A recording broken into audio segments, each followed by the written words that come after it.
Assembly ఎలక్షన్ల result అయిన తెల్లారే కేసీఆర్ సార్ బాత్రూంలో జారిపడ్డాడు. అటు ప్రభుత్వం వాడిపోయింది, ఇటు సారు వాడిపోయిండు.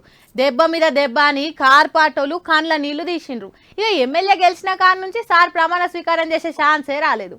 ఆపరేషన్ అయి కంప్లీట్ బెడ్ రెస్ట్ ఉన్నాడు కదా. ఇక ఇవాళ మంచిగా సార్ తొలిసారి అసెంబ్లీకి వచ్చి గజ్వేల్ ఎమ్మెల్యేగా ప్రమాణ స్వీకారం చేసిండు. కేసీఆర్ సారు మంచిగానే కోలుకున్నాడు.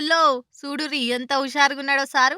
ఎవ్వరు పట్టుకోకుండానే వాకింగ్ స్టిక్ తోటి సొంతంగా నడిచిండు. ముఖ్యమంత్రిగా అసెంబ్లీకి వెళ్లి బయటకు పోయి ఇప్పుడు మాజీ ముఖ్యమంత్రిగా ప్రతిపక్ష నేతగా అసెంబ్లీలో తొలిచూరు అడుగుపెట్టిండు. ఇక సార్ వస్తుండని బీఆర్ఎస్ ఎమ్మెల్యేలందరూ ముందుగానే అసెంబ్లీకి చేరుకున్నారు. హరీష్ సారు, కేటీఆర్ సార్లు కూడా ముందుగానే అసెంబ్లీకి వచ్చిండ్రు. ఇక సార్ రాగానే అందరు సార్కు సాదర స్వాగతం పలికిండ్రు.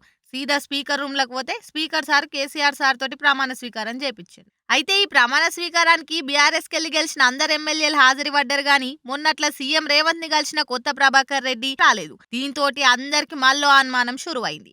అయితే ముఖ్యమంత్రిగా 10 ఏళ్ల దాకా అసెంబ్లీ గేట్ నంబర్ 1 నుంచే సార్ రాకపోకలు చేసిండాయి. అయితే ఇవాళ మాత్రం గేట్ నంబర్ 2 నుంచి సార్ అసెంబ్లీకి వచ్చిండు. వాస్తు పండితులు చెప్పినందుకే సార్ ఎంట్రీ గేట్ మార్చిండని అంటుండ్రు. మరి ఇప్పటి సంది పాత కేసీఆర్ ను చూస్తామా లేదా అన్నది ముంగట్ తెలుస్తుంది.